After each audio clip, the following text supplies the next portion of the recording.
Smart board, digital board বা interactive flat panel যাই বলি না কেন, সেটা কিন্তু এবার আমিও নিয়ে ফেললাম। আমি ওই প্যানেলের সঙ্গে সঙ্গে স্ট্যান্ড নিয়েছিলাম বা ট্রলি, যেটাতে আমি এই প্যানেলটাকে টাঙিয়ে রাখবো। আমি দেওয়ালে এটাকে টাঙাবো না, কারণ আমার ঘরে সেরকম সলিড কোনো দেওয়াল নেই। তো এই যে স্ট্যান্ড, সেটাকে আনবক্সিং করছে, আপনারা দেখতে পাচ্ছেন, এবং এটাকে সেটিংও করা হচ্ছে। এরপরে যে মূল প্রোডাক্ট অর্থাৎ ইন্টারেক্টিভ ফ্ল্যাট প্যানেল বা ডিজিটাল বোর্ড বা স্মার্ট বোর্ড, সেটা বের করছে, আপনারা দেখতে পাচ্ছেন।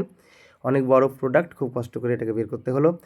এটা একটা সুন্দর প্লাস্টিকের মধ্যে জড়ানো ছিল, আপনারা দেখছেন এই প্রোডাক্টটা এরকম দেখতে। এটা একটি 75 ইঞ্চিস একটা প্যানেল, বেশ বড়, এটা স্ট্যান্ডার্ড সাইজ। তো এবার দেখতে পাচ্ছেন এটাকে ওপেন করা হলো। এবারে আমার যে ইউটিউব চ্যানেল রয়েছে, আমি আমার সেই ইউটিউব চ্যানেলটাকেই কিন্তু প্রথমে এই বোর্ডে আমি চালাবো। আমার চ্যানেলের নাম ডিজিটাল সার্ভিস ফর ইউ। এখানে ছাত্রছাত্রীদের জন্য বিভিন্ন রকমের শিক্ষামূলক ভিডিও বা এডুকেশনাল ভিডিও কিন্তু এখানে ছাড়া হয়।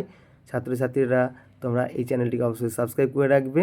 চ্যানেলের নাম হলো ডিজিটাল সার্ভিস ফর ইউ।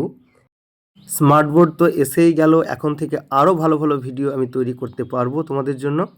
তো যে দুজন টেকনিশিয়ান ভাই এসেছিলেন ইনস্টল করতে, তাদেরকেও তোমরা দেখে নাও।